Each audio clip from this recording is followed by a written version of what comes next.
नमस्कार. या गीता संध्या वर्गात सर्वांचे मनापासून स्वागत करते. नत्वे, न वरती आघात कारण पुढे जोडा अक्षर.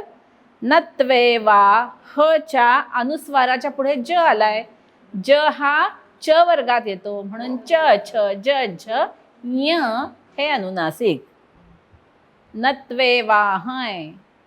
जातु ना, स, स च्या अनुस्वाराच्या पुढे न आलाय. त, थ, द, ध, न, हलंत न, फक्त अनुनासिक हलंत कायम काढायचं. नासन, नत्वन, न वरती आघात कारण पुढे जोडा अक्षर. त्वच्या अनुस्वाराच्या पुढे न आलाय म्हणून अनुस्वाराचा हलंत न म्हणायचं. हा, नेमे जनाधिपाहा न चैवन भविष्या, वी वरती आघात कारण पुढे जोडा अक्षर. आता विसर्गाच्या पुढे स आल्यास विसर्गाचा, स आल्यावर नियम काय आहे? विसर्गा पुढे स आला तर विसर्गाचा हलंत स म्हणावा. श आल्यास हलंत श, श आल्यास हलंत श म्हणायचा. इथे स आलाय म्हणून हलंत स. भविष्यामस सर्वे, स वरती आघात कारण पुढे जोडा अक्षर. वयमत, त च्या पुढे प आलाय. विसर्गाच्या पुढे प, फ, क, ख आल्यास विसर्गाबद्दल अर्धा उच्चार, एक द्वितीयांश. परम नत्वे वाहय जातु नासन, म्हणा. नत्वे वाहय जातु नासन.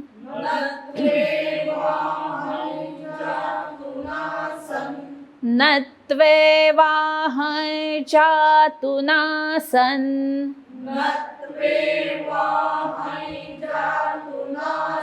छान म्हणा.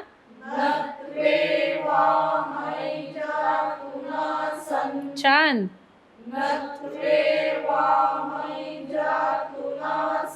परत एकदा.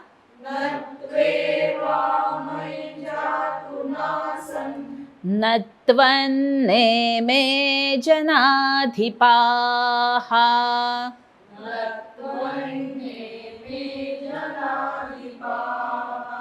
नत्वन्ने मे जनाधिपाहा.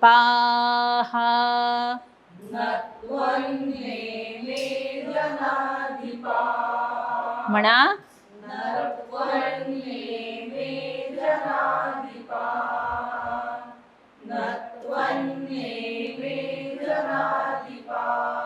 छान.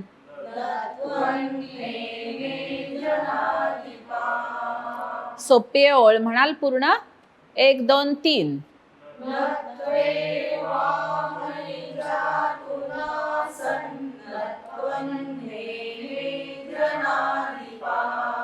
छान. फक्त कुणाचं तरी हाव आलं ते हाय. हा, 1, 2, 3. हा, नत्वन जातु नासन. नत्वन्ने मे जनाधिपाहा. म्हणा.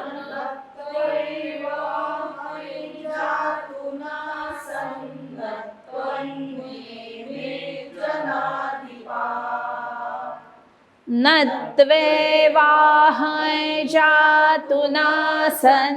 नत्वन्ने मे जनाधिपाहा. म्हणा एकदा.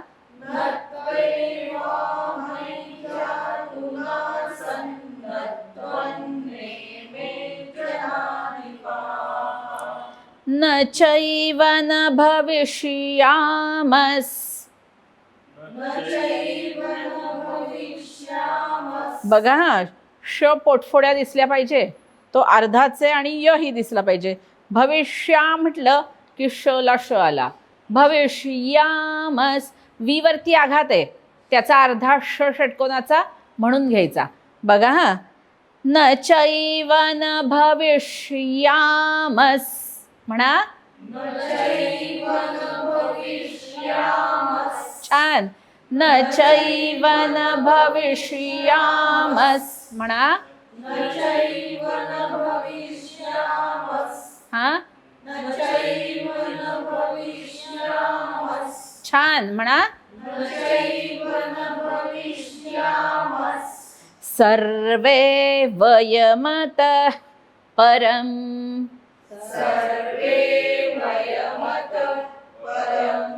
सर्वे वयमतः परम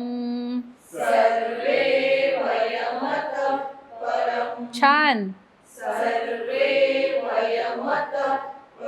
सुंदर परत एकदा न चैव न भविष्यामः सर्वे वयमतः परम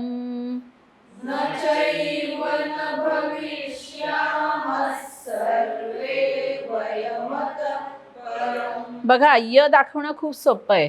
भविष्य वी नंतर लगेच जिभेची वाटी करायची, श्वास सोडला गेला पाहिजे, तो अर्धा श. हा भविष्यामस् हा हा म्हणा पूर्ण पूर्ण ओळ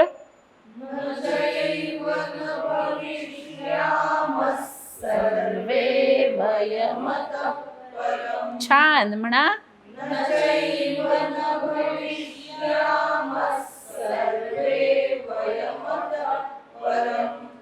न चैव न भविष्यामः सर्वे वयमतः परम न चैव न भविष्यामः सर्वे वयमतः परम. पूर्ण श्लोक म्हणाल सोपा आहे. 1 2 3 नत्वे नासन्नत्वन्नेमे जनाधिपाः न चैव न भविष्यामः सर्वे वयमतः परम म्हणा नत्वे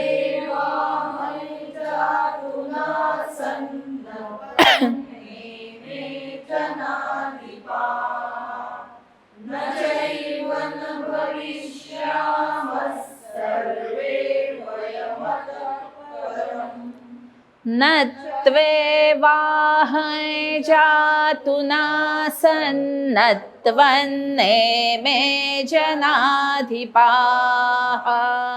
न चैव न भविष्यामः सर्वे वयमतः परम म्हणा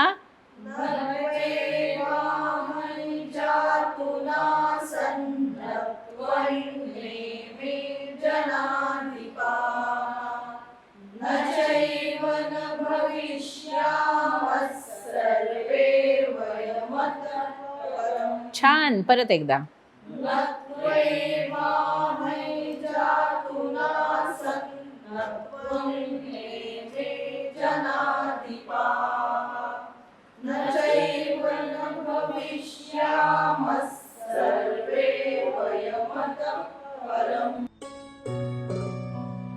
आज आपण जे श्लोक शिकलो आहोत त्याचा अर्थ आपण जाणून घेऊया. 12वा श्लोक दुसऱ्या अध्यायातला. नत्वेवाहं जातु नासं नत्वं नेमे जनाधिपाः न चैव न भविष्यामः सर्वे वयम अतः परम. अन्वय असा आहे अहम जातु न आसम इति. इतिकरण हे अध्यारूत धरलेलं आहे, गृहीत धरलं आहे, ते मूळ श्लोकात नाही आहे इति प्रत्येक ठिकाणी, पण एक आपण वाक्याचे अंश इंग्लिशमध्ये आपण म्हणतो ना मेन क्लॉज, सबऑर्डिनेट क्लॉज, मुख्य वाक्यांश, गौण वाक्यांश हे कळावेत यासाठी इतिकरण आपण अन्वयामध्ये करतो. आता इथे अन्वय कसा लागतोय? अहम जातु न आसम इति न तु एव. त्वं जातु न आसीहि इति न. इमे जनाधिपाः जातु न आसन इति न. अतः परम च सर्वे न भविष्यामः इति न एव. एक छान नकाराची मालिका भगवंत सांगतायत. नकाराची मालिका म्हणजे काय? ते म्हणतायत आम्ही पूर्वी कधी नव्हतो किंवा मी पूर्वी कधी नव्हतो असं नाही. न तू एव अहम जातु न आसम इति न. आम्ही पूर्वी कधी नव्हतो आणि पुन्हा पुढे कधी नसू असं कधी होणार नाही. तू न त्वम, तू पूर्वी नव्हतास आणि पुढे नाहीसा होशील असंही मानायची गरज नाही. बरं, न त्वम न इमे जनाधिपाहा, हे सगळे राजे लोक युद्धासाठी जे सगळे राजसमाज राजपरिवार एकत्र आलेले आहेत ते सगळे पूर्वी नव्हते असं नाही आणि यापुढे देखील असणारच नाहीत असं सुद्धा नाही. हे दोनदा नकार, याचा अर्थ काय? आपण लॉजिक जर शिकलं असाल तर ज्यावेळी एका वाक्यात दोनदा नकार येतो, दोनदा नकाराचा अर्थ होकार असा असतो. म्हणजे काय? मी नाही असं नाही, म्हणजे मी आहे. तो आला नव्हता अशातली गोष्ट नाहीये, म्हणजे काय? तो आला होता. त्याला नको असं नाही, म्हणजे काय? त्याला हवंय. हा एक प्रकारचा अलंकार आहे भाषेतला. कृष्ण काय म्हणतायत? अरे मी आधी नव्हतो असं नाही, म्हणजे मी आधी होतो. मी यानंतर असणार नाही असंही नाही, म्हणजे थोडक्यात असणार आहे. तू पूर्वी नव्हतास असंही नाही आणि नंतर नसशील असंही नाही. आणि हे सगळे राजे लोक, हे सगळे वीर लोक पुढे नसतील, आधी नव्हते असं नाही. म्हणजे थोडक्यात मी काय, तू काय, हे सगळे राजे लोक काय, हे सगळे आत्मरूप आहेत. आपण ज्या देहामध्ये विभक्त आहोत ते देह नाशिवंत आहेत, पण वास्तविक सत्य जे काही आहे ते शाश्वत आहे. ते कधी नष्ट न होणार आहे. ते भूतकाळीही होतं, वर्तमान काळीही आहे आणि भविष्यत काळी देखील ते अस्तित्वात असणारच आहे. म्हणजे काय? आपण जर समुद्रामध्ये गेलो, समुद्राचं भरपूर असा तो जलाचा साठा पाहिला, आपण पाहण्याच्या आधी ते पाणी नव्हतं का? तर ते तिथेच होतं. आपण आत्ता ते पाहतोय. उद्या ते नाहीसं होणार आहे का? तर नाही, ते तिथेच असणार आहे. हे आपण व्यावहारिक पातळीवर म्हणतो. पण समजा अगदी टू बी स्पेसिफिक, मी जे पाणी आत्ता समुद्रातलं ज्या एका भागातलं पाहिलं ते उद्या कोणीतरी कंटेनर लावून उपसा करून नेलं किंवा कल्पना करा सूर्याच्या उन्हाने त्याची वाफच होऊन गेली, त्याचे ढगच झाले, तर काय? मी जे पाहत होतो ते पाणी नाहीसं झालं ना, पण पुनश्च त्याची हवा वाफ होऊन गेली तरी मेघ होणारच आहेत. मेघ झाल्यावर त्याचा पाऊस कधी ना कधीतरी पडणारच आहे. पाऊस झाल्यावर ते पाणी ओढ्यात येणारच आहे आणि ते शेवटी वाहत येऊन त्या समुद्रालाच मिळणार आहे. या सगळ्या विश्वामधला हा जो चैतन्याचा सागर आहे, चेतनेचा जो महासागर पसरलेला आहे विश्वामध्ये, विश्व हाच एक चेतनेचा महासागर आहे. आणि त्यामध्ये आपण सगळे जे कोणी जीव सजीव आपण वाटतोय मानतोय आपण आहोत, असं हे सगळे असणं नसणं याला काही अर्थच नाही आहे. कारण हे सगळे त्या आत्मस्वरूपामध्ये असणारच आहेत, कायम असणार आहेत. ते कधीही नष्ट होणार नाही आहेत, कारण आत्म्याच्या दृष्टीने सगळं शाश्वत आहे. त्यामुळे जर तुला असं वाटत असेल की आधी नव्हते आत्ता आहेत आणि नंतर नाहीसे होतील, तर असं मानायची गरज नाही. तत्वदृष्ट्या, सत्वदृष्ट्या, आत्मदृष्ट्या सगळे इथेच शाश्वत रूपात असतील. त्यामुळे त्यांच्यासाठी तुला शोक करायचं कारण नाही, कारण ते कुठे गेले नाहीत. त्यामुळे कुठून आले असं म्हणता येणार नाही, आहेत असं म्हणता येणार नाही आणि ते यानंतर जाणारही नाहीत. आत्मस्वरूपात सगळे इथेच शाश्वत रूपात असणार आहेत. त्यामुळे त्यांच्यासाठी शोक करण्याची तुला गरज नाही. इथे 12वा श्लोक संपतो.